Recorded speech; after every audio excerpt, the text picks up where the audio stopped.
infos du Congo. Je vous invite sur le meilleur blog de Belgique, www.banamikili.skyblog.com.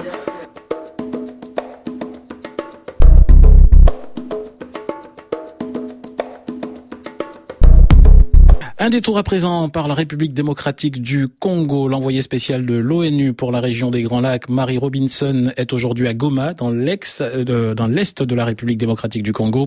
Elle y a rencontré les autorités provinciales et la société civile. Mary Robinson a estimé que si l'action militaire contre le M23 avait été nécessaire, elle entrevoyait clairement une solution politique et a appelé à la conclusion des pourparlers de Kampala. Des combats particulièrement violents, rappelons-le, avait opposé la semaine dernière l'armée congolaise appuyée par la MONUSCO et le M23.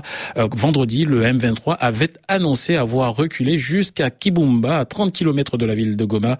Pendant ce temps, de l'autre côté de la frontière, en RDC, hier le front était calme entre les éléments encore actifs de M23, l'armée congolaise et les casques bleus de la mission des Nations Unies. L'est du Congo, où se trouve l'envoyé spécial de l'ONU pour les Grands Lacs, Mary Robinson. Depuis Goma, elle a estimé que l'appui armé de la MONUSCO aux forces congolaises, que l'option militaire contre le M23 avait été nécessaire, mais qu'il y avait désormais une fenêtre politique. Elle a appelé à la conclusion des pourparlers de Kampala entre représentants rebelles et représentants du gouvernement congolais. Un dialogue au point mort depuis des semaines. Goma, où la rentrée scolaire n'a pas eu lieu hier, elle est retardée d'une semaine en raison de l'insécurité.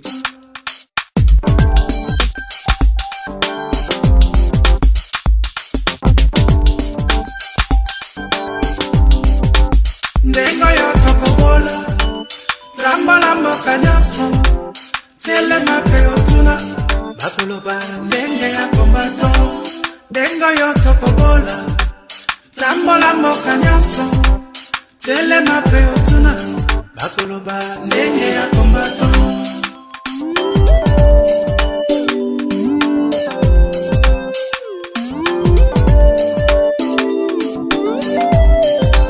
Banda sena